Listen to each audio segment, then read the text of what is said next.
नमस्कार। Prime times television र नेपाल पर्यटन बोर्डको संयुक्त प्रस्तुति कार्यक्रम हामी फेरि उठ्नेछौँमा यहाँहरूलाई स्वागत छ। म जनकराज पण्डित। दर्शकहरू, सरकारले भर्खरै मात्र केन्द्रदेखि प्रदेश र सबै स्थानीय तहको वार्षिक आय व्यय विवरण अर्थात् बजेट सार्वजनिक गरिसकेको छ। यही पेरिफेरीमा हामीले आजको कार्यक्रममा सरकारले कोरोनाबाट त्रास्ती भोगेको पर्यटन क्षेत्रका लागि के कस्तो बजेट समायोजन गरेको छ त, यही सन्दर्भमा आजको कार्यक्रम केन्द्रित रहनेछ। खासै उपलब्धिमूलक देखिएन पर्यटन क्षेत्रमा छुट्याइएको बजेट, सबै प्रदेशका आआफ्नै योजना। अलमलमा पर्यटन क्षेत्र, हतोत्साहित पर्यटन व्यवसायी। कोरोनामाथि विजय हासिल गर्न सफल होला त पर्यटन क्षेत्रमा छुट्याइएको बजेट। सरसर्ती बजेट भाषण भएको क्षणमा हेर्दाखेरि चाहिँ मलाई पनि आशा लागेको थियो। 5% ब्याजमा चाहिँ यो कति राम्रै रकम राखेको छ। पक्कै पनि दर्शकहरू, सरकारले अघि सारेको बजेटमै टेकेर भोलिका दिनमा पर्यटनसँग सम्बन्धित विविध गतिविधिहरू सञ्चालन गर्नुपर्ने हुन्छ केन्द्र, प्रदेश या स्थानीय सरकारले।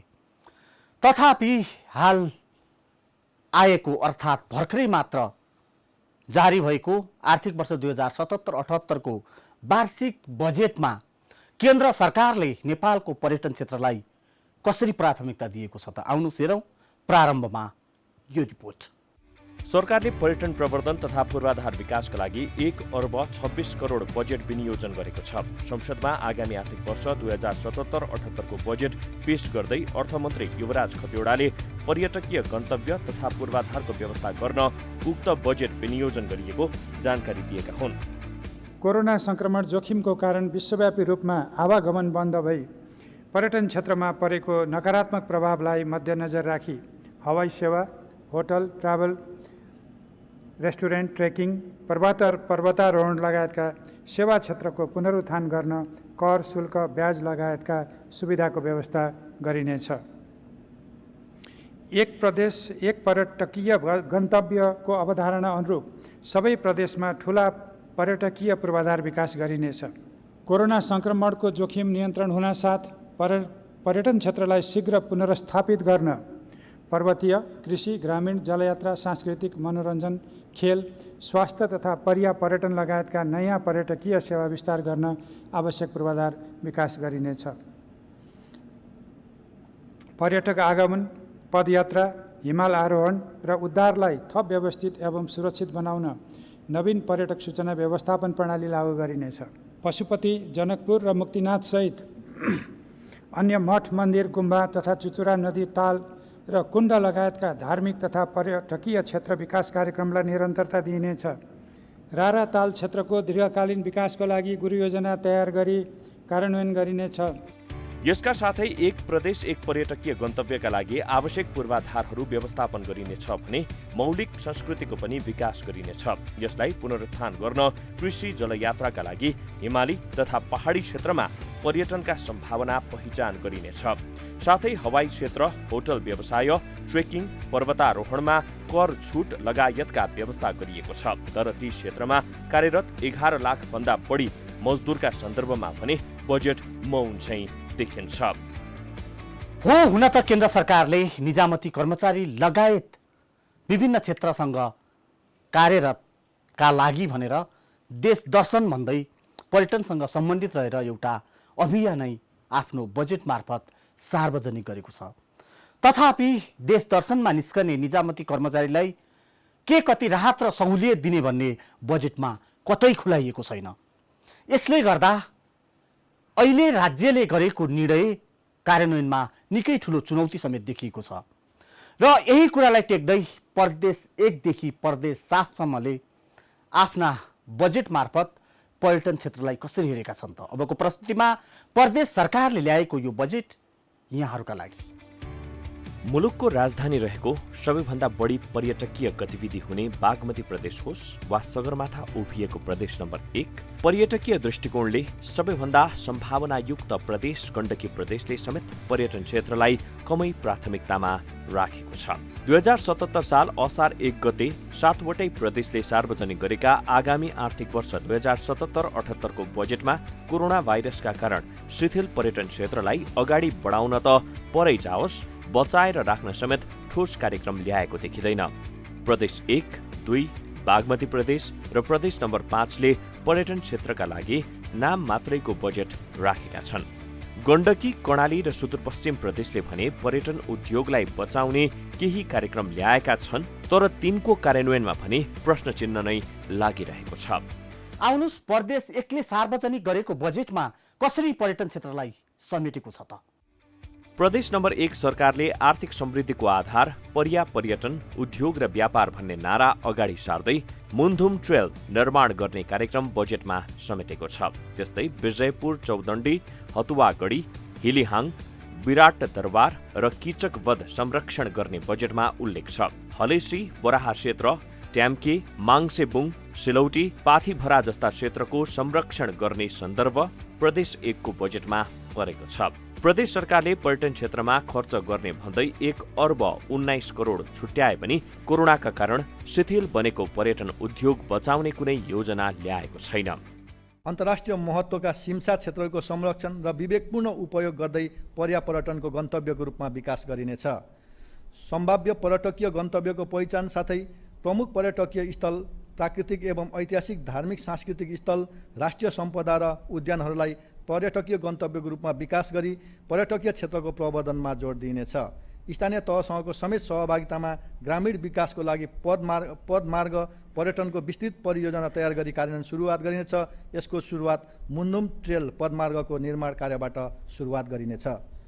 ऐतिहासिक एवं पुरातात्विक दरबारहरू विजयपुर, चौदण्डी, हतुवागढी, हिलियाङ, विराट दरबार, किचकवधको संरक्षण र आवश्यक पूर्वाधार निर्माणको निम्ति बजेट व्यवस्था गरेको छु। धार्मिक पर्यटकीय क्षेत्रहरू हलेसी, बराहा क्षेत्र, टेम्के, माङसेबुङ, सिलौटी, लब्रेकुटी र पाथीभरा क्षेत्रको संरक्षण, सम्वर्धन र आवश्यक पूर्वाधार निर्माण गर्नको निम्ति आवश्यक बजेट व्यवस्था गरेको छु। धार्मिक पर्यटकीय सम्भाव्यता बोकेको प्रदेश 2 ले आफ्नो बजेटमा पर्यटन क्षेत्रलाई र पर्यटन क्षेत्रका लागि के कति शीर्षकमा बजेट बाँडफाँड गरेको छ त? प्रदेश 2 सरकारको बजेटमा पर्यटकीय गन्तव्य पहिचान र विकासका लागि गुरु योजना बनाउने कार्यक्रम राखिएको छ। पर्यटन पूर्वाधार विकासमा 1 अर्ब 13 करोड बजेट विनियोजन गरेको छ।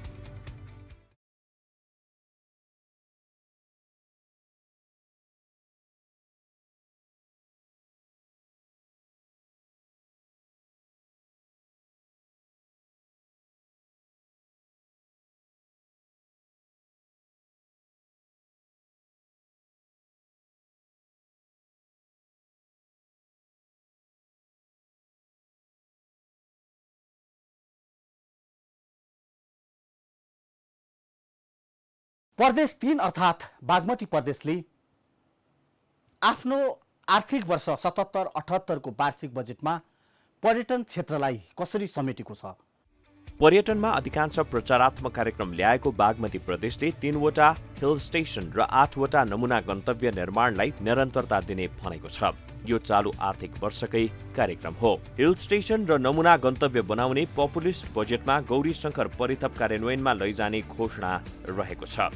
त्यस्तै जंगल सफारीका लागि पूर्वाधार बनाउने र दोलखा जनकपुर सर्किटको अध्ययन गर्ने भनेको छ। बागमती प्रदेशका 11 जिल्लामा पशुपतिसँग सम्बन्धित 64 वटा ज्योतिर्लिङ्ग यात्रा सर्किटको अध्ययन गर्ने योजना समेत भएको छ। यस प्रदेशमा गोल्फ र स्किङको समेत अध्ययन गरिने बजेटमा उल्लेख छ। सर्किट बागमती प्रदेशका 11 जिल्लामा रहेका पशुपतिसँग सम्बन्धित 64 वटा ज्योतिर्लिङ्ग यात्रा सर्किट अध्ययनको लागि रकम विनियोजित गरेको छु। आन्तरिक पर्यटन प्रवर्धन तथा प्रदेशमा गुणस्तरीय पर्यटकलाई मध्यनजर गरी स्किङ र गोल्फको अध्ययनका लागि रकमको व्यवस्था गरेको छु। प्रदेश 4 भन्ने बित्तिकै पर्यटकीय गन्तव्य पोखरा लगायतका विभिन्न क्षेत्रहरू समेटिएको प्रदेश समेत हो। यस प्रदेशले पर्यटनलाई बढावा दिनका लागि, पर्यटनको पुनरुत्थानका लागि के कसरी आफ्नो बजेटमा पर्यटन क्षेत्रलाई समेटेको छ, हेरौँ यो रिपोर्ट। गण्डकी प्रदेशले कोरोनाबाट प्रभावित पर्यटन उद्योगको पुनरुद्धारलाई प्राथमिकता दिएको छ। नेपालको सबैभन्दा आकर्षक पर्यटकीय गन्तव्य पोखरा रहेको यस प्रदेशले कोरोनाबाट प्रभावित पर्यटन व्यवसायको पुनरुद्धार गर्न व्यवसाय पुनर्जीवन कोष बनाउने योजना ल्याएको छ। मुस्ताङको लोमाङथाङ र गोरखाको गोरखा दरबारलाई विश्व सम्पदा सूचीमा सूचीकृत गर्ने योजना समेत प्रदेश सरकारले सारेको छ। नेपाल ट्रस्टको माथतमा रहेका हिमा ट्रस्ट र रत्न मन्दिरको व्यवस्थापनमा समेत प्रदेश सरकारले काम गर्ने बजेटमा उल्लेख छ। पर्यटकीय गन्तव्य, पदमार्ग र होमस्टे लगायत विभिन्न क्षेत्रको पूर्वाधार विकासका कार्यक्रमलाई निरन्तरता हुने बजेटमा उल्लेख छ। विपदमा परेको पर्यटकलाई उद्धार गर्न र पर्यटन सूचना प्रणाली विकास गर्न समेत बजेट विनियोजन गरिएको प्रदेश सरकारले जनाएको छ। प्रदेशका विभिन्न स्थानमा 57 पर्यटकीय पदमार्ग र 13 धार्मिक पर्यटकीय स्थलको निर्माण, मर्मत र सम्भार गरिएको छ। जलाधार संरक्षण गर्न 70 वटा पोखरी निर्माण गरिएको छ। होमस्टे सेवालाई प्रवर्धन गर्न 274 होमस्टेलाई पुँजीगत अनुदान वितरण गरिएको छ। सो अनुदानबाट 139 सामुदायिक भवन, 15 स्वागतद्वार, 5 सांस्कृतिक सङ्ग्रहालय र 85 पदमार्ग निर्माण भएको छ। 107 होमस्टे इन्टरनेट र सोलर जोडान तथा दृश्यावलोकन, भ्यू टावर, सार्वजनिक शौचालय र फोहोर जलाउने ठाउँ निर्माण भएको छ। दर्शकहरू, प्रदेश 4 सरकारले बजेटमा समेटेको कुरा त हामीले यहाँहरूलाई देखायौँ। अब हामी यहाँहरूलाई लिएर जाँदैछौँ प्रदेश 5 तर्फ। अर्थात् प्रदेश 5 सरकारले आफ्नो वार्षिक बजेटमा पर्यटन क्षेत्रलाई कसरी समाहित गरेको छ। प्रदेश 5 सरकारले स्थानीय तहबाट कार्यान्वयन हुन सक्ने पर्यटनका खुद्रे कार्यक्रमहरू बजेटमा समेटेको छ। बृहत्तर लुम्बिनी पर्यटन प्रवर्धन कार्यक्रमका लागि 2 करोड 50 लाख बजेट विनियोजन गरेको छ। 12 कुने दह, रुरु क्षेत्र र स्वर्गद्वारीमा पर्यटकीय पूर्वाधार विकासको योजना प्रदेश सरकारले राखेको छ। प्युठानको स्वर्गद्वारी, रोल्पाको होलेरी, अर्घखाँचीको नरपानी, पाल्पाको श्रीनगर र गुल्मीको रेसुङ्गामा हिल स्टेसन निर्माणको सम्भाव्यता अध्ययनको कार्यक्रम समेत बजेटमा परेको छ। रुकुम पूर्वमा रहेका तातोपानीका मुहानको संरक्षण र विकास गरी स्वास्थ्य पर्यटन प्रवर्धन गर्ने प्रदेश सरकारले उल्लेख गरेको छ। रुरु क्षेत्रमा पर्यटनको एकीकृत विकास, काली गण्डकी तथा रिडी खोला नियन्त्रण गर्ने कार्यक्रम समेत पर्यटनमा राखिएको छ। होमस्टे प्रवर्धन, एक जिल्ला एक पर्यटन गन्तव्य कार्यक्रमलाई निरन्तरता दिएको छ। प्रदेशका प्रमुख 50 पर्यटकीय गन्तव्य खोज्ने कार्यक्रम समेत बजेटमा परेको छ। 12 कुने दह, रुरु क्षेत्र तथा स्वर्गद्वारीमा पर्यटकीय पूर्वाधार तयार गर्न तयार भएको गुरु योजनाको कार्यान्वयनलाई निरन्तरता दिइनेछ। प्रदेशमा रहेका अन्य सम्भाव्य पर्यटकीय गन्तव्यहरूको गुरु योजना, विस्तृत आयोजना प्रतिवेदन तयार गरिनेछ। साथै प्युठानको स्वर्गद्वारी, रोल्पाको होलेरी, अर्घाँचीको नरपानी, पाल्पाको श्रीनगर र गुल्मीको रेसुङ्गामा हिल स्टेसन निर्माणका लागि सम्भाव्यता अध्ययन सम्पन्न गरिनेछ। रुकुम पूर्वमा रहेका तातोपानीका मुहानहरूको संरक्षण विकास गरी स्वास्थ्य पर्यटन प्रवर्धन कामलाई निरन्तरता दिएको छु। ढोरपाटन शिकार आरक्षित क्षेत्रमा प्रवेशका लागि रुकुम पूर्वको उपयुक्त बिन्दुमा प्रवेशद्वार निर्माण गरी त्यस क्षेत्रलाई पर्यटकीय गन्तव्यको रूपमा विकास गरिनेछ। बाँके र बर्दिया राष्ट्रिय निकुञ्जमा पर्याप्त पर्यटन प्रवर्धन कार्यक्रम सञ्चालन गरिनेछ।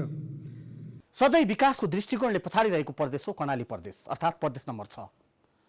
प्रदेश नम्बर 6ले भने यसपटकको आफ्नो बजेटमा पर्यटनलाई निकै बढावा दिएको छ र पर्यटनका लागि यसरी बजेट छुट्याएको यहाँले देख्न सकिन्छ। कर्णाली प्रदेशले भने पर्यटनमा केही ठोस योजना ल्याएको छ।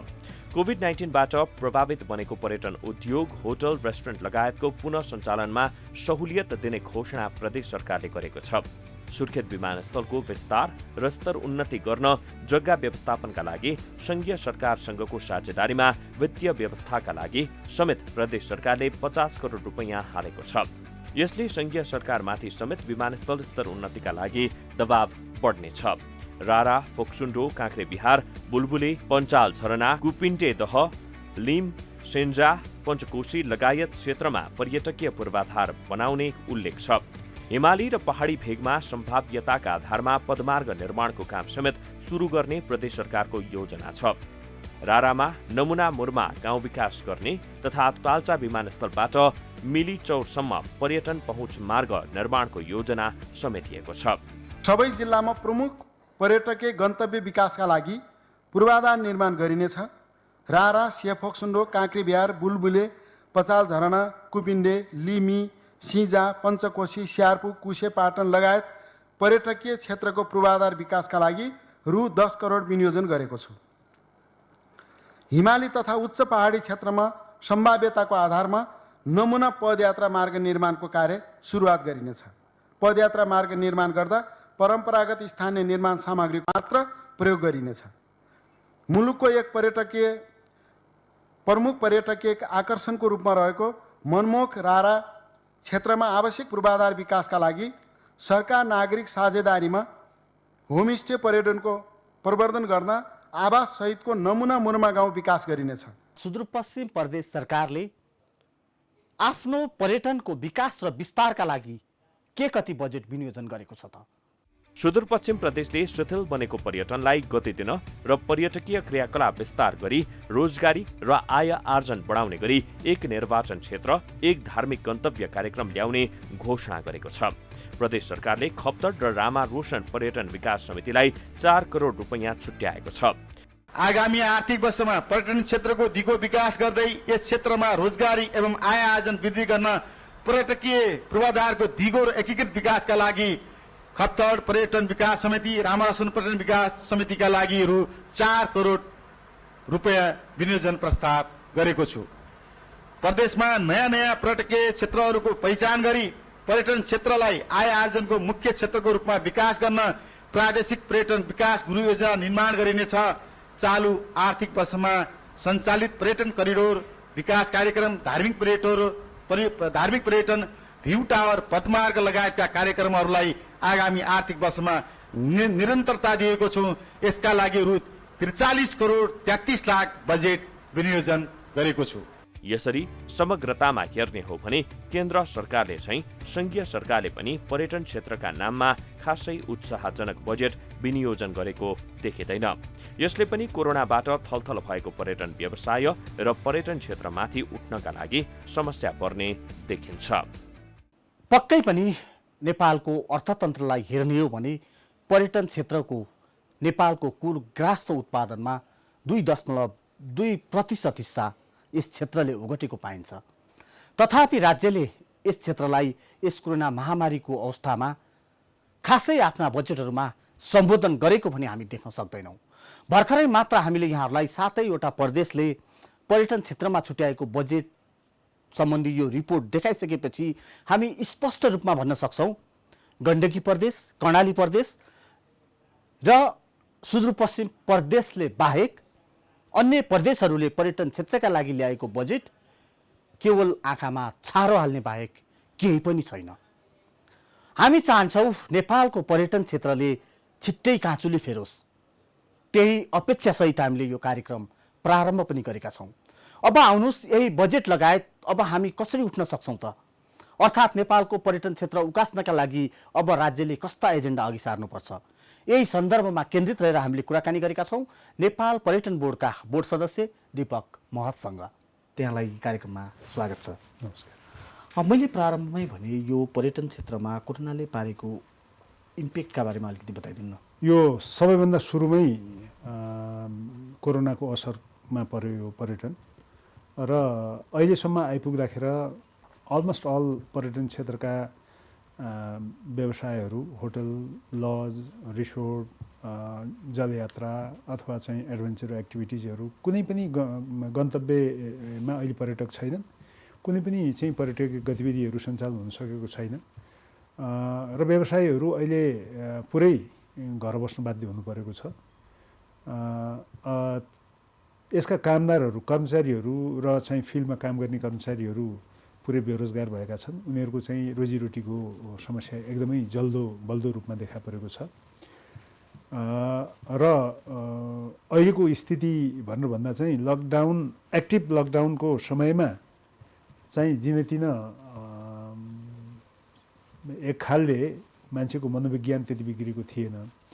तर अहिले पछिल्लो चरणको चाहिँ जुन एउटा सेमी लकडाउन जस्तो भइराखेको छ, भन्छ लकडाउन खुकुलो गरिसके पश्चात खुकुलो गरिसकेपछिको अवस्थामा अब अलिअलि अफिस जान थालियो, आफ्ना कम्प्युटरहरू गएर रित्ता कम्प्युटरहरू चाहिँ सुमसुम हुनु पर्दाखेरि अफिसमा स्टाफहरू आउने अवस्था नहुने, आएका स्टाफहरूले पनि ठुलो ठुलो हेरेर फर्किनुपर्ने र कति स्टाफहरू चाहिँ गाउँमा गएका छन्, घरमा गएका छन् र उनीहरू मलाई जहाँसम्म लाग्छ मेरो स्टाफहरूले गरे जस्तै आफ्नो कम्पनीका बोसहरूलाई फोन गर्दा हुन् होइन, आफ्नो गाउँकै ब्याङ्कमा भने पनि अलिकति पैसा हाल्दै हुन्थ्यो भनेर भन्दा हुन्। कतिपय चाहिँ यहीँ काठमाडौँमै पनि छन् र अहिलेको स्थिति मजदुरहरूको स्थिति अत्यन्तै रुग्ण, अत्यन्तै नाजुक दयनीय अवस्थामा छ भन्नु भने अर्कोतिर गएर हामी व्यवसायहरू जो छौँ अब हामीलाई चाहिँ ब्याङ्कले चाहिँ सताउन थालेको छ। त्यो निरन्तर एउटा चालु पुँजीको अभावमा अब किस्ता तिर्न अथवा ब्याज तिर्न नसक्ने र कोही ब्याङ्कहरूले त अलिकति यो स्थितिलाई चाहिँ अलि नजरअन्दाज नै गरेको, आफ्नै व्यवसायलाई मात्रै हेरेको जस्तो गरेर लिलामीको प्रक्रिया पनि सुरु गर्न थालेका छन् भन्ने पनि सुन्नमा आएको छ। र यस स्थितिले गर्दाखेरि चाहिँ अहिले पर्यटन क्षेत्र मलाई जहाँसम्म लाग्छ अन्य क्षेत्र पनि साह्रै नै प्रताडित छ र पर्यटन क्षेत्र चाहिँ बढी नै प्रताडित छ। भनेपछि यहाँले अघि पनि जोड्नुभयो सरकारले केही समय पहिले मात्रै आफ्नो वार्षिक बजेट सार्वजनिक गरेको छ, जुन बजेटमा भन्न यहाँहरूलाई 5% ब्याजका ब्याज लिएर लोन लिन सकिने प्रावधान एकातिर राखिएको छ। तथापि जुन अघि यहाँले प्रसङ्ग उठाउनुभयो करिब 11 लाख पर्यटन क्षेत्रसँग आबद्ध पर्यटन क्षेत्रभित्रका विभिन्न क्षेत्रमा आबद्ध श्रमिक मजदुरहरूको रोजगारी गुम्ने अवस्थामा पुगेको छ, जुन यहाँले पनि अघि स्वीकार गर्नुभयो। तर उहाँहरूलाई सम्बोधन गरेर त बजेट त आएन नि भने। अब यस्तो छ, सरसर्ती बजेट भाषण भएको क्षणमा हेर्दाखेरि चाहिँ मलाई पनि आशा लागेको थियो 5% ब्याजमा चाहिँ यो कति राम्रै रकम राखेको छ। 5% ब्याजमा भनेर भनिदिएको छ। तपाईँलाई म भूकम्पतिर एकचोटि चाहिँ डोहोऱ्याउन चाहन्छु। भूकम्पको लागि पुनर्निर्माणको लागि भनेर जुन खालको राहत चाहिँ ऋण 2% को लागि राष्ट्र ब्याङ्कबाट दियो, त्यसको भूकम्प गएको आज 5 वर्षपछि पनि जम्मा 43%ले मात्रै त्यसको चाहिँ त्यो लोन उपयोग गर्न सकेका छन्। जबकि कसैको घर भत्केको छ भनेर भनेपछि उसले धेरै अहिलेको चाहिँ यो कोरोनाको लागि जुन राहत पनि होइन, त्यो ब्याज त तिर्नु परिहाल्छ, सफ्ट लोन सहुलियत ऋण अहिले जुन तोकिएको छ यसमा त चाहिँ धेरै क्राइटेरियाहरू हुन्छन्। त्यो कम्पनीको चाहिँ प्रोफाइल, त्यो कम्पनीको चाहिँ अप टु डेट के छ, यी सारा कुराहरू। तर एउटा जनताको घर भत्किँदा त उसले त त्यस्तो प्रोफाइल पेश गर्नु पर्दैन थियो। त्यस्ताले त 43% अहिले 5 वर्षको अवधि आधा दशकको बिचमा चाहिँ प्राप्त गर्न सकेका छन्। त्यति चाहिँ कठिन चाहिँ क्राइटेरियाहरू बनाइएको छ भने अहिलेको यो यसमा पनि पक्का पनि त्यो हुन्छ। कार्यान्वयनमा चुनौती छ यहाँले एकदमै कार्यान्वयनमा चुनौती चाहिँ सिर्जना गरिन्छ, कार्यान्वयनको चुनौतीपूर्ण चाहिँ सिर्जना गरिन्छ। अहिले चाहिँ जुन घोषणा गरिएको छ त्यो घोषणाले चाहिँ राम्रो देखिएको छ, देखिएको छ। तर चाहिँ तपाईँ अर्को आर्थिक वर्ष अथवा चाहिँ यो बजेट रिभ्यू होला त्यो बेलामा हेर्नु होला, यो चाहिँ पर्यटन व्यवसायीहरूले खासै लिन सक्ने अवस्था मैले देखाएको छैन। मैले अघि पनि जोडेँ जुन मजदुरहरूको यहाँले त्यसको मजदुरहरूलाई सम्बोधन गरिएन, यहाँ आफै पर्यटन बोर्डको बोर्ड मेम्बर समेत हुनुहुन्छ, तपाईँहरूले के राज्यलाई ती कुरा भन्नुभएको थिएन या हामीले चाहिँ भनेका थियौँ। वास्तवमा भन्नुहुन्छ भने यो 2% को 5% को चाहिँ सफ्ट लोन नै सहुलियतपूर्ण चाहिँ यो ऋण जुन छ यो नै चालु पुँजीको लागि भन्ने, चालु पुँजी भन्दा साथ घर भाडाका, सञ्चारका अथवा चाहिँ के अरे कामदारहरूका जुन डेली अथवा चाहिँ मन्थली तिर्नुपर्ने हुन्छ त्यसकै लागि चाहिँ हो। तर अब मजदुरको लागि मात्रै भनेर चाहिँ सम्बोधन भएन। बरु अहिले मैले सुन्नमा आएको छ trekking agencies association of Nepal टानले चाहिँ अहिले एउटा चाहिँ ब्याङ्कसँग सम्झौता गरेको छ। यदि त्यो मेरो कम्पनीको स्टाफलाई मैले ग्यारेन्टी बस्ने भनेर भने मासिक 15,000सम्म चाहिँ सहुलियत ब्याज दरमा चाहिँ उसले दिने क्रेडिट कार्ड दिने भन्ने कुराहरू छन्। अब ब्याङ्कको त आफ्नो क्रेडिट कार्ड दिने अथवा चाहिँ उ गर्ने भनेर भन्दाखेरि उसको आफ्नो बिजनेस यो के अरे आफ्नो ब्याङ्किङ कारोबारलाई अलि मुनाफामा लैजाने प्रयास त भइ नै हाल्छ होइन। तर कम्तीमा पनि एउटा ट्रेकिङ गाइड एउटा ट्रेकिङ पोर्टरले मैले चाहिँ जमानत बस्ने भनेर भने महिनामा उसले 15,000 पाउँछ भनेर भने उसको लागि त्यो चाहिँ पर्याप्त हो। त्यो सँगसँगै चाहिँ जुन डब्लुएचओले लिएको छ आफू पनि बचाऊ अरूलाई पनि बचाऊ अनि भन्ने अब तपाईँ जीवनका मात्रै कुरा गर्दाखेरि जीविका नभइकन जीवन पुग्दैन। कोरोनाले मात्रै तपाईँको जीवनलाई धक्का मार्ने होइन, खान पाइएन भने पनि चाहिँ धक्का मार्छ, जीवन रहँदैन। त्यस कारणले गर्दा कोरोनासँग जोगिँदै बस्दै होइन स्केप हुँदै त्यसलाई चाहिँ पर धकेल्दै त्यसलाई आफ्नो जीवन पद्धतिभित्र ढालेर होइन। अब म त अझ चाहिँ के भन्न थालेको छु भने टुगेदर विथ कोरोना होइन। कोरोना सँगसँगै अब चाहिँ बाँच्नुपर्छ, कोरोनासँग भागेर त तपाईँ बाँच्नै सक्नुहुन्न। त्यसो भएको कारणले गर्दाखेरि अब 3 वर्ष 2 वर्ष भनेर भन्नुभन्दा पनि असर चाहिँ परेको छ। हामी रिभाइभ गर्छौँ, हामी अलि चाँडै रिभाइभ गर्छौँ। केही समय अगाडि हामीले जुन खालको त्रास व्यक्त गरेर अब हामी सिद्ध्यौँ, अब एकदम चाहिँ समय लाग्छ, अब गयो हाम्रो जेनेरेसनै टुङ्गियो भने जस्तो कुरा गरेका थियौँ। त्यो टुङ्गिएको छैन। हाम्रै जेनेरेसनमा तपाईँभन्दा म जेठो छु होइन, मेरै चाहिँ समयमा अथवा चाहिँ मेरो समय भनेर भन्दा पनि हामीले 2 वर्ष भनेका थियौँ, म्याक्सिमम् इम्प्याक्ट 1 वर्ष पर्ला। आउने सेप्टेम्बर अक्टोबर नोभेम्बरमै केही पर्यटक थोरै होलान् है, त्यो अत्यन्त न्यून होलान्, त्यो बेग्लै कुरो। हामी चाहिँ उनीहरूलाई स्वागत गर्छौँ र सेवा दिन्छौँ भनेर भन्ने लागेको छ। र सरकारको तर्फबाट नेपाल पर्यटन बोर्डको तर्फबाट पनि यस्ता सेफ्टी मेजरहरूका बारेमा हामीले प्रोटोकलहरू चाहिँ सार्वजनिक गरिसकेका छौँ। त्यस कारणले गर्दा हामी त्यही विश्वासमा तयार भएको हो। यो छ नि दीपक सर, यहाँले मैले फेरि पनि प्रसङ्ग जोड्न चाहेँ। केन्द्र सरकारदेखि लिएर प्रदेश सरकारसम्मले पनि आफ्नो बजेट ल्याइसकेको अवस्था छ। अधिकांश बजेट स्वास्थ्य भन्न विशेष गरी कोरोनाबाट कसरी जोगिने, कोरोना रोकथाम तथा नियन्त्रण, त्यसपछि आउने समस्या लगायतमा जोडिरहँदा तर कुनै पनि प्रदेशले पार्टिकुलर रूपमा पर्यटन क्षेत्रलाई यसरी उकास्नुपर्छ भनेर त बजेट ल्याएन नि त, के भन्नुहुन्छ? त्यो छैन वास्तवमा। अब भन्नु पऱ्यो भने सरकारको तर्फबाट भन्नुपर्दा, सरकारी बोली बोल्नुपर्दा त यो के अरे जब रिटेन्सनका लागि होइन, त्यसपछि गएर चाहिँ पुनर्कर्जाका लागि, त्यत्रा चाहिँ पुनरुत्थानका लागि त्यत्रा चाहिँ पुनरुत्थानका लागि छैन, पुनर्कर्जा भनेर भन्छ। पुनरुत्थान पनि छ। पुनरुत्थान शीर्षकमा त मैले देखेको छैन। हजुर है, जस्तो जस्तै मैले प्रदेशको जोड्दैछु, प्रदेशको मैले केन्द्रको भन्नु भने सङ्घको भन्नु भने अब प्रदेशको कसैले पुनरुत्थानका लागि ल्याएका छन्, कसैले ल्याएका छैनन्। हेर्नुहोस्, जस्तो हो गण्डकी प्रदेशले होइन, कर्णाली प्रदेशले, सुदूरपश्चिमले केही मात्रामा एड्रेस गरेका छन्। तपाईँको चाहिँ 3 नम्बर र 4 नम्बर गण्डकी प्रदेशले त यसका बारेमा चाहिँ चासो नै राखेका छैन होइन। 5 नम्बर पनि लगभग ऊ पनि साइलेन्ट जस्तै बसेको छ। र 1 नम्बर 2 नम्बरले पूर्वाधारमा केही खर्च गरेर अरब प्लसको बजेटहरू चाहिँ 1 नम्बरले पनि 2 नम्बरले पनि चाहिँ पर्यटन क्षेत्रमा घोषणा गरेका छन्। अब त्यो पनि म त धेरै भन्छु, किनभने 1 अरब 26 करोड मात्रै केन्द्रले राखेको छ पूर्वाधारमा, सङ्घले राखेको छ। त्यसमा 1 नम्बर प्रदेशले पनि सङ्घले जति नै राखेको छ, 2 नम्बर प्रदेशले पनि झन्डै सङ्घले जतिकै राखेको छ भनेर भन्दाखेरि उनीहरूले त धेरै राखे भन्छु म। तर तपाईँको चाहिँ अहिलेको आवश्यकता के हो भन्ने हेर्नु पर्छ। अहिलेको आवश्यकता भनेर भनेको चाहिँ अहिले तत्कालै हातमुख जोड्नु पर्छ। अहिले तत्कालै चाहिँ के चाहिएको छ भनेर भने रिभाइभल, के यो सस्टेन गर्नु परेको छ होइन। अहिले हामी चाहिँ यो यसबाट चाहिँ कसरी मुक्ति पाउने भनेर चाहिँ सोचिराखेका छौँ। त्यस कारणले गर्दाखेरि चाहिँ यदि सर्भाइभल त्यसपछि रिभाइभल यसरी जानुपर्ने हुन्छ। अब सर्भाइभलको कुरा गर्दाखेरि मान्छे बाँच्न सकिराखेका छैन, बजेटले सम्बोधन गरेका छैन। हवस् त दीपक सर, यहाँको अमूल्य समय र विचारका लागि यहाँलाई धेरै धेरै धन्यवाद। हस्, यहाँले पनि मलाई आफ्नो विचारहरू राख्नको लागि अवसर दिनुभयो। यसको लागि म तपाईँको यो चाहिँ मिडिया हाउसलाई पनि धन्यवाद दिन्छु। हस्, नमस्ते दर्शकहरू। उहाँ हुनुहुन्थ्यो दीपक महत, उहाँसँगको कुराकानी अहिलेलाई यति नै। हाम्रो साक्षात्कार पुनः फेरि हुने नै छ। हामी फेरि उठ्नेछौँ कार्यक्रमका अन्य श्रृङ्खलाहरूमा। तबसम्मका लागि म सहित सम्पूर्ण युनिटलाई बिदा दिनुहोस्।